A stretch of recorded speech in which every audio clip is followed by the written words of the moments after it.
Okay, podcast number 8. All right, so today's podcast is all about having a start of day routine. Okay, so what can we do after we wake up? What can we be mindful of in terms of the times that we wake up? And that first sort of 15, 30 to 60 minutes after you get out of bed. All right, because I am a big believer, science is backing this up more and more as time goes on, that the one of the most important things that you can do for your day is to make sure that you start it right. Okay, and it's kind of common sense, everybody knows that if you start off on the wrong foot, that's where the saying is. I think we started off on the wrong foot. It means we didn't get to the best start, obviously. So for me, there's a very important thing as well. I just want to touch on this before we start.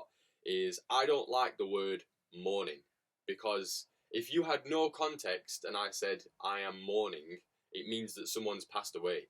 So we all say good morning and stuff like that. Nobody has a good morning. And I don't like saying morning routine, because that's like subconsciously you're thinking about like people dying and stuff. So I'm going to try my absolute best to keep it as AM, because start of day, 3 syllables, too much. So an AM routine. All right, now, as someone who has experienced the beautiful joys of waking up and having a bit of a structure, having a routine, or doing something and having the freedom to be able to do something which I enjoy doing, is honestly, it makes such a difference to my energy through the day. It makes such a difference to my focus throughout the day. I feel like I'm more relaxed, but at the same time I'm in more control. I do feel like if you've ever been woken up by something that startled you, like, you've had a phone call at like really early in the morning, and you have to panic and get ready really quickly, and then you have to dart off, or someone bursts into your room, like maybe a friend or a family member's ever, like, you've done it as like a joke, they like burst into your room and started screaming. It really messes you up, and I feel like it does really set a premise for the rest of the day. So being aware that, if the last thing you want to do is snooze your alarm, snooze your alarm, snooze your alarm, wake up at the last minute, and then you wake up and you're stressed, all your hormones are fucking flying everywhere, and then you've got this negative self-image for the day because you're like, oh, you overlaid, now you're running late, and now you've got to sort everything out, and then when you're running late, you're a lot easier to be frustrated, so you're a lot more easily agitated, and things can get on top of you a lot easier, and then, that bleeds into the rest of your day, and then you probably go to comfort yourself at night, end up sleeping in late the next day, and then it just becomes a vicious cycle, all right?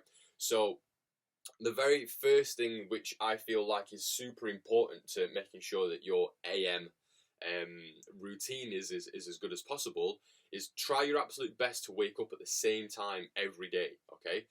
That does also mean days where you don't have stuff to do, where you don't have work, all right? Because for me, I there's basically something.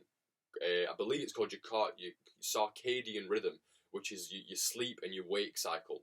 And for multiple different reasons, if you can let your body sleep and wake at the same time, you get into a rhythm. So when you have a day off from work, your body will naturally want to wake up at a similar sort of time. If you want to have a lie-in and catch up on sleep because you're not getting a lot of sleep through the week, then that's a good idea as well. There are a lot of studies that are saying now that you actually can start to rack up being deprived on sleep. So sleeping in on the weekend is sometimes really good, because there's all sorts of benefits to having deep sleep. And if you're not having enough time in deep sleep, then your body's basically not repairing.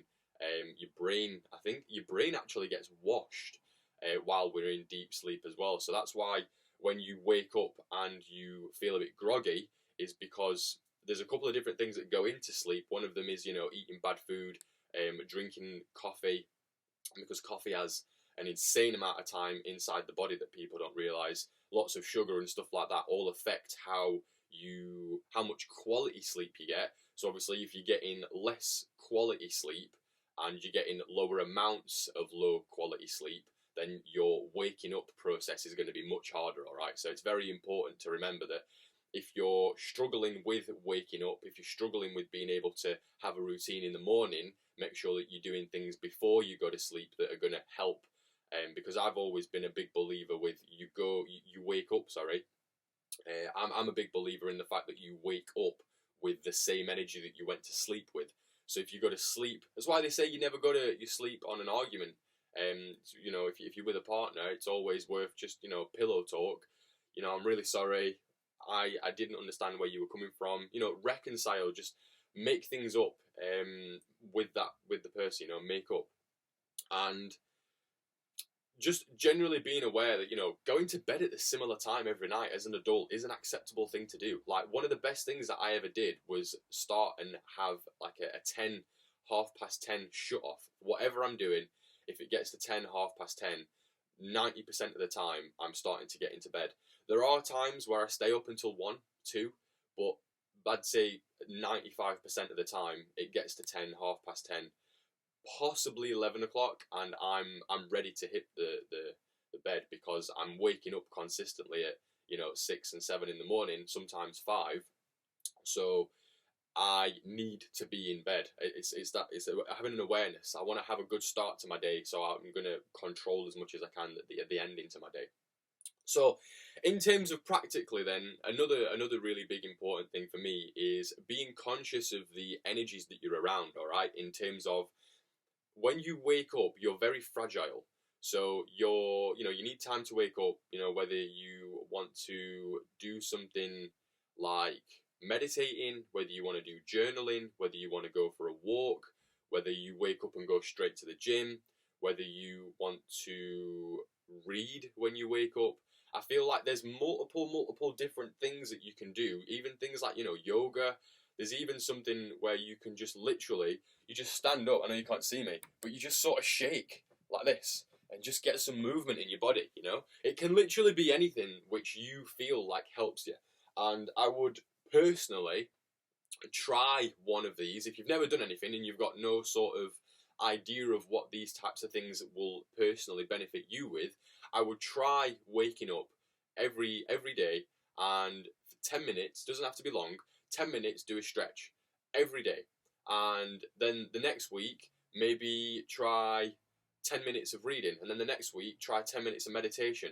And I do honestly, like, I've got literally a journal that's right next to my bed. And I've started journaling before and after bed.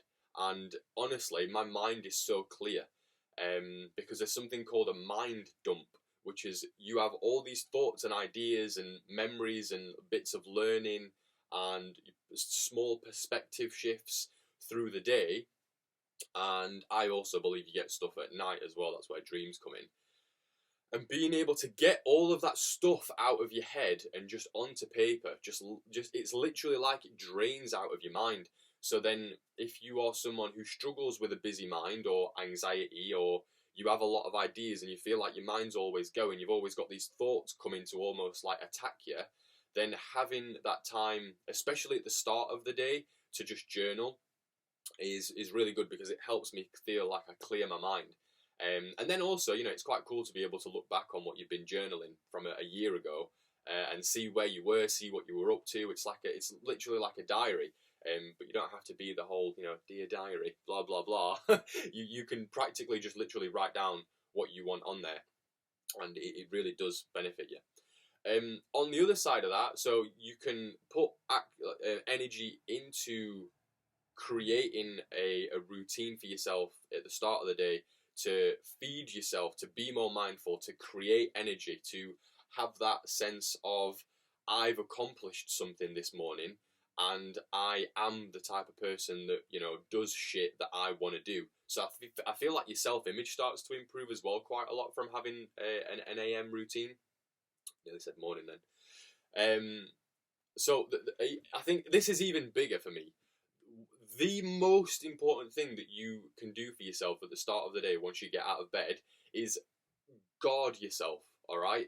In terms of, if there are negative people, if there are things in your household which affect you, Like me, a really big one is watching the news. I never ever watch the news unless there's something going on which I specifically want to watch.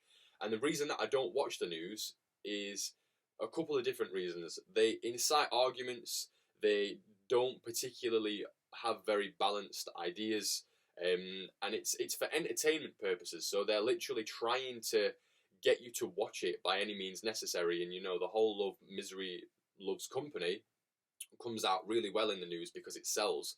So for me, if you are the type of person that wakes up, goes downstairs, turns the news on, and just sits there and absorbs all of this bullshit while you're in that really delicate state of just waking up, then you are literally telling your mind that you are open for the negative. And whether you're spiritual, whether you believe in the law of attraction, or whether you just understand how energy works, if you allow a lot of negative energy into your body for the day, you've primed yourself for that negative. You're so much more likely to easily see the bad. And you feel that inside as well. When you're having a bad day, you know what that feels like. So why the fuck are you going to consciously decide that you are going to allow yourself to go and start your day off with just feeding yourself of this negative bullshit, all right? While we're on that topic, feeding yourself as well, the whole concept of breakfast, all right? The reason why we have a name for breakfast is because it comes from breaking fast. Break fast breakfast, all right? That's all a breakfast is. It's the first meal of the day.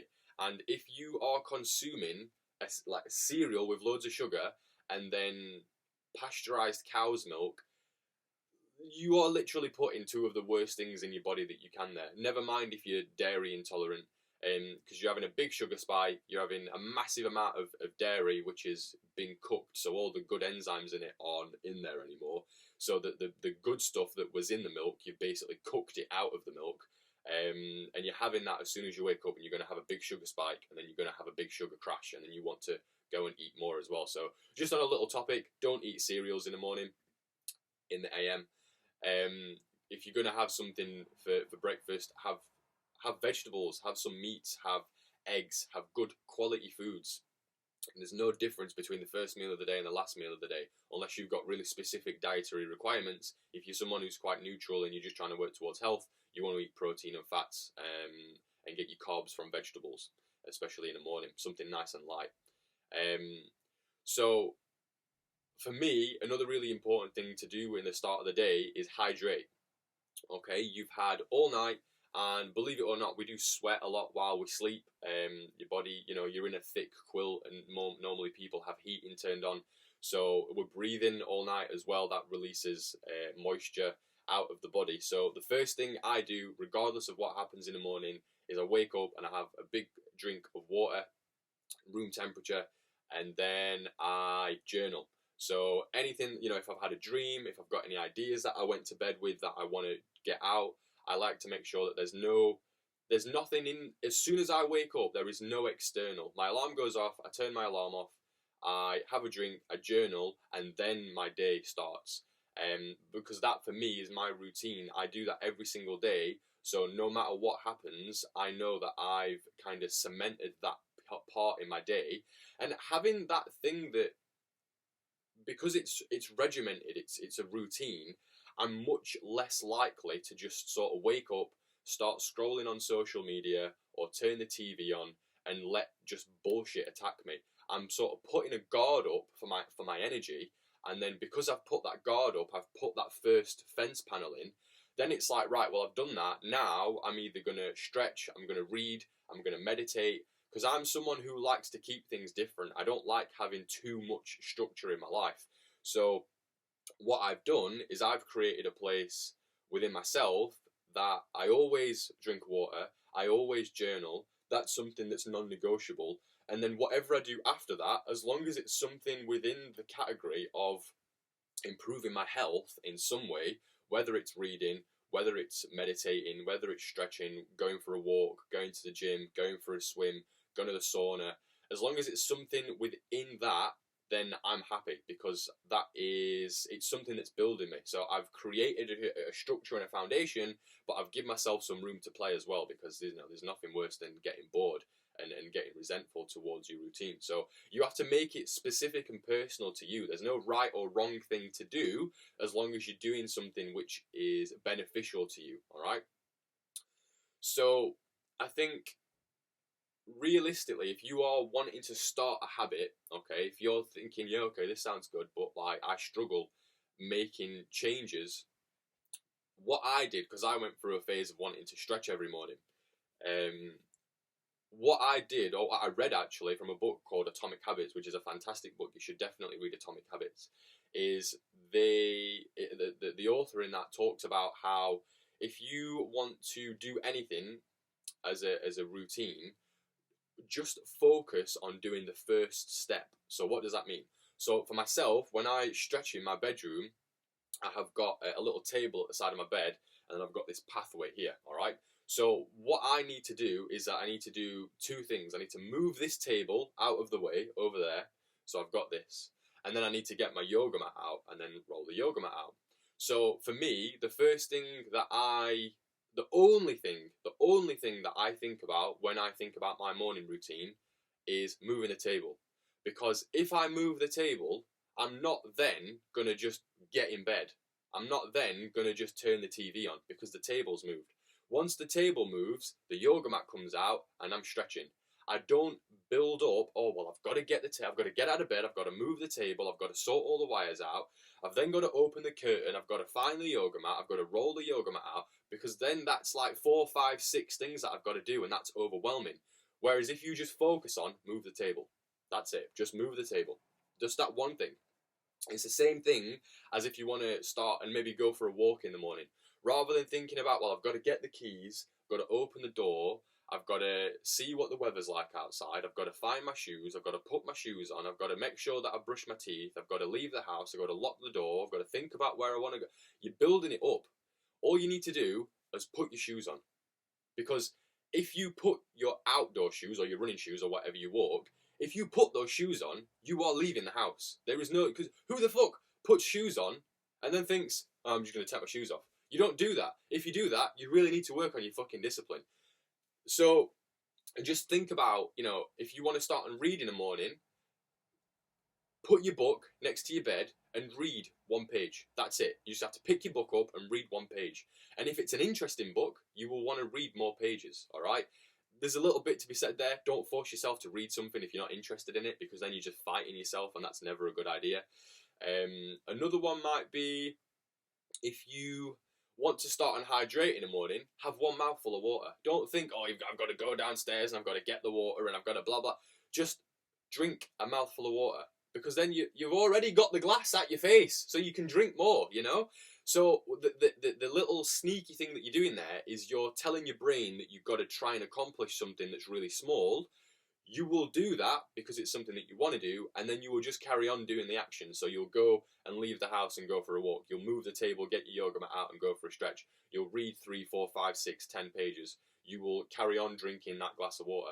It's all about trying to be smart and being aware of what works for you. So I would definitely try different things to see what works for you, because I'm someone who is very, once I'm awake, I'm awake. I'm recording this podcast about 45 minutes after I've woken up. I've had my drink, I've done my journaling, I've been to the bathroom, and then I was like, right, I've got some time, let's record a podcast. What can I record my podcast on? Well, let's record my podcast on my ideas for an AM routine. So it's just about being smart, all right? Don't fight against yourself. Don't try and reinvent the wheel. Don't overwhelm yourself by trying to do everything all at once, because if you try and do everything all at once, you'll probably end up not doing anything, feel bad about the fact that you've not done anything, and then that'll just reinforce the whole self-image of, I'm someone who doesn't do this. It's just so important to just be aware of the fact that you're very delicate in the start of the day. Waking up and going to bed at the same time is very important. Don't put stuff into your body at the last end of the night before that's going to keep you awake. So don't eat big meals, don't eat sugar, don't have caffeine, don't stay up really late watching TV, don't lay in bed scrolling on fucking social media, alright? Have some quiet time with yourself at night, meditate at night, read at night, journal at night, stretch at night. These are all things which, they're not sexy, alright? it's not cool and fun to do this type of shit. But if you want to take your health and wellness seriously, then having a hygiene routine before and after you go to sleep will fucking change your life. Because if you know, think about the best night's sleep that you ever woke up from. You just have a good day. Imagine having that night's sleep every night, and then every morning you get all of that bullshit out your head, you learn a little bit, and then you stretch so you feel like you've got some movement in your body. That, if you can do that consistently for 6 months, just doing that alone will completely change your life. Your energy will be different, you'll be more mindful, you'll be educated, you'll be calm, you'll have structure in your life so you actually know what the fuck that you want to do. You're creating more energy for yourself. All of these things create energy, and when you create more energy within yourself, you can then give that out to other people. You can put it into hobbies. You can start building a business. You can start exercising. You can do all of these things, but it requires energy. And you, in order to create this energy within yourself, you have to decide that you want to do it and then actually take action towards building this up, all right? It's not just going to fucking happen randomly overnight. It will happen overnight, though, if you start and go to bed at the same time and you have this hygiene routine, all right? So, thanks very much for watching. Peace.